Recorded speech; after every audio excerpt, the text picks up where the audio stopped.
Please join me in our call to worship as found in your little bulletins. Let us come together in the spirit of thanksgiving and humble gratitude. We remember that special night from long ago when Jesus gathered with his disciples in the upper room. Let us give God praise for that supper of forgiveness and dedication. We recognize that Jesus' supper was the feast of community we now share with him. And so we say, come, Lord Jesus, feed us your meal of salvation and hope. Our opening hymn is found on page 106. We don't have any overheads tonight. We're going the old-fashioned way, and we'll sing all verses of page 106.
With you in the light of your love.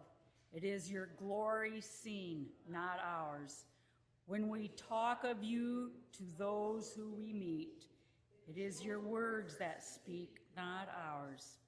When we minister to people in need, it is your hands that heal, not ours. When we worship you and offer our lives, your name is glorified always. Our second song is page 385, What Wondrous Love Is This?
Okay, all right.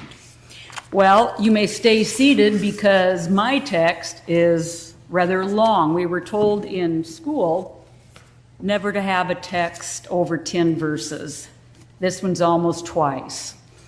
But it's a very important passage. And this is from John chapter 13. It was just before the Passover festival. Jesus knew that the hour had come for him to leave this world and go to the Father.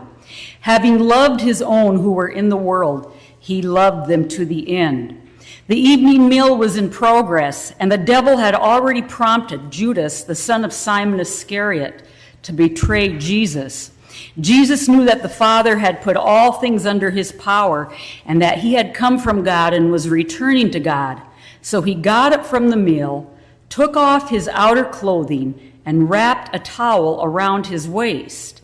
After that, he poured water into a basin and began to wash his disciples' feet, drying them with the towel that was wrapped around him. He came to Simon Peter, who said to him, "Lord, are you going to wash my feet?"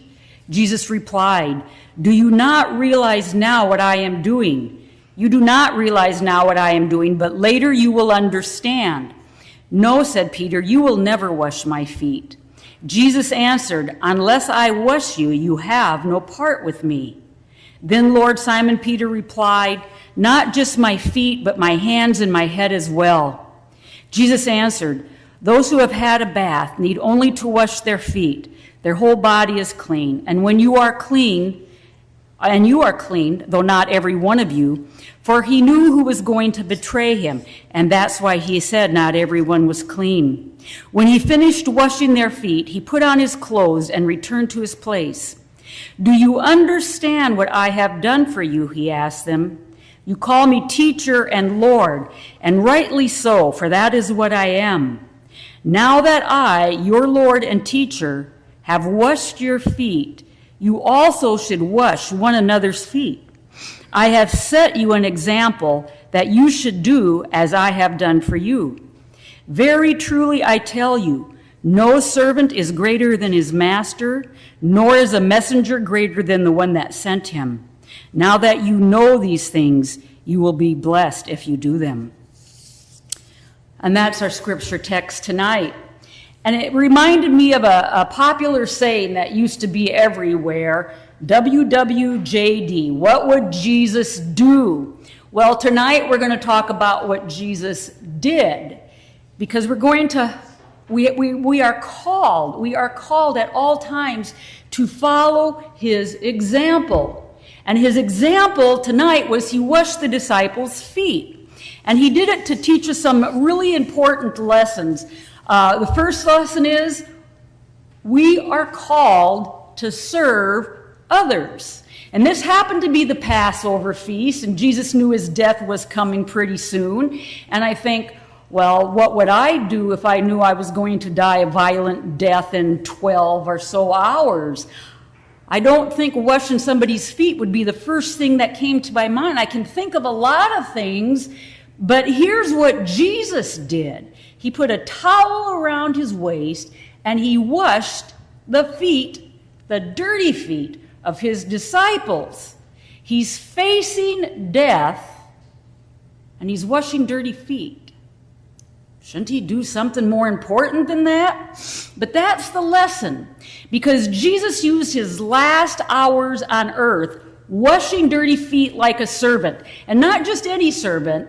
When you walked on those roads, that's the same roads that horses and donkeys and whatnot used, and you weren't just walking on rocks. You were walking on manure once in a while too. Your feet are super, super dirty, and so the lowest of low servants was assigned to this job. And Jesus takes and he washes the feet, because he wants us to see it's very important to love and to serve others. This life isn't just about us and what we can get.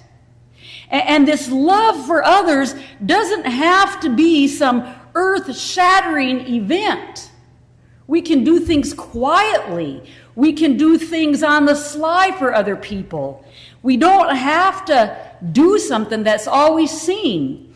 Mother Teresa, back in the late 80s, she visited a home for the poor in Phoenix.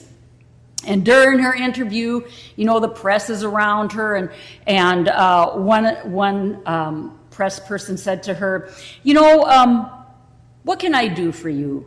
You know, you're such a sweet lady. What can I do for you? And he thought she would say, well, you can give a contribution to this, that, or the other thing. She said this: find somebody nobody else loves and love them. We're not just called to help those and to serve those who are well behaved, socially acceptable. We're not just called to serve those that we like. You know? We serve others in big and small ways. No one has to see it, but that's our calling. And Jesus also shows us tonight that we're to be in humble service. So I found another story about Dave Thomas. I don't even know if Wendy's is around anymore, but he was known for his humble service. He had a multi-million-dollar business, and when he was asked what made him so successful, he said, my MBA. Well, that's pretty impressive. But he went on to explain, no, it's my mop bucket attitude. In other words, no job was too small. No situation was too small for him to step in and help. And he was a high school dropout. He'd always been ashamed of that, you know. And when he became this multimillionaire, he could have made up for that past. You know, live high on the hog, demand every perk and privilege imaginable to cover up for all those mistakes he made. But instead, he lived by the mop bucket attitude. And Jesus calls us to that also. Because Jesus, he's the Lord of the universe. He didn't have to humble himself to wash dirty feet. But he knew that he could make an impact on those who stood around and understood exactly what was going on. So he took up a towel and a basin and he stooped to serve. Here's another thing Jesus shows us by washing his disciples' feet. It's our need to be servants no matter what the call is. From our human perspective, there's so many things that, you know, maybe we should or could do, but it's kind of, you know, down there. It's beneath our dignity. And Peter's horrified. He's completely horrified when Jesus is down there scrubbing filthy, dirty feet. That wasn't a job meant for a well-known rabbi that was followed. I mean, the crowds at one point just stormed him. They followed him everywhere. He was big stuff. And Peter's horrified, and he said, "You'll never wash my feet." But Jesus rebukes him. And he's saying this to Peter, forget the old ways of thinking and doing, Peter. Forget what you've been taught. Do as I do. I'm setting an example that you must follow. And it went against everything that was socially acceptable in those times. In our times too, but especially in those times. Rome ruled, and they ruled with an iron hand. There was no compassion, there was no love, there was no non-violence. They were horrid people. Slaves weren't considered human beings. The rich ruled the country. The emperor had unquestionable power. Even the father had unquestionable power. He could dictate the life or death of his own children. Women weren't citizens. Humility wasn't a virtue. It was a weakness. It was despised. Humility? It was all about the ego, feeding the ego, and having things and making money. It's the same today as it was back then. But Jesus says to us, through this example, he says to us, my pathway is different. You don't live like that.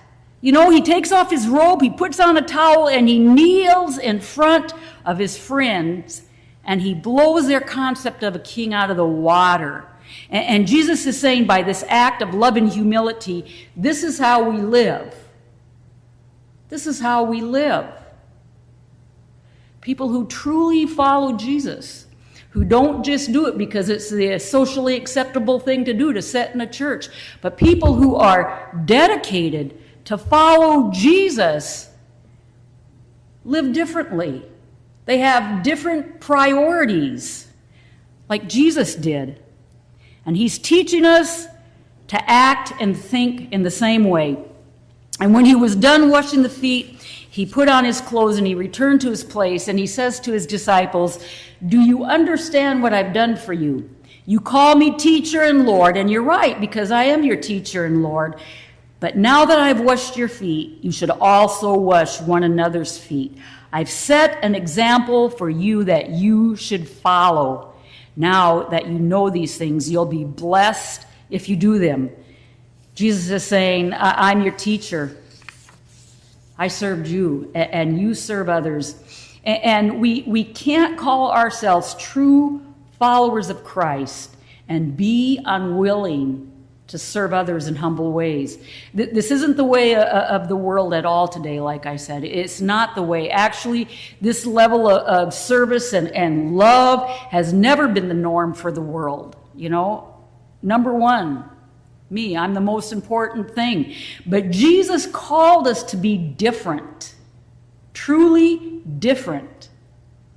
You see, foot washing isn't about foot washing. It's about serving others at personal sacrifice, humbling ourselves when we don't have to, or maybe don't even humanly want to. It's about loving everyone with godly love and sacrifice. And that's what Jesus is trying to get across to Peter and the others that night when they shared their last meal. Wash the feet of, pay attention to, take care of the least of all the people in our society. The towel summarized his whole career, Jesus' whole life. It shows the true nature of royalty, and this is the example, the towel is the example that we are to follow. Amen. If you could rise, our next song is Go to Dark Gethsemane in page 109.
seated. Please join me in the litany of the nails.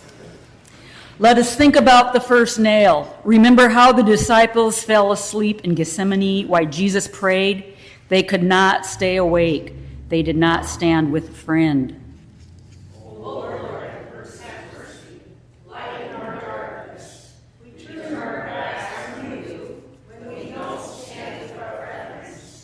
Let us think about the second nail, remembering how Peter 3 times denied that he knew Jesus. Peter, annoyed and tired, 3 times denied his own master, said he never knew him in order to stop a girl's questions.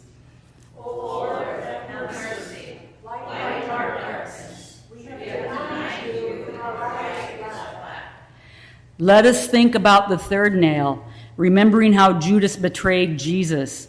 Judas loved his pride and rejected his master. Judas turned traitor and lost his way back. O Lord, have mercy. Lighten our darkness. We have all been selfish and insisted on our own way, and our light is loud. Let us think about the fourth nail, remembering that the disciples wanted to protect Jesus from his arresters by force, a knife to cut off an ear, violence to have their way.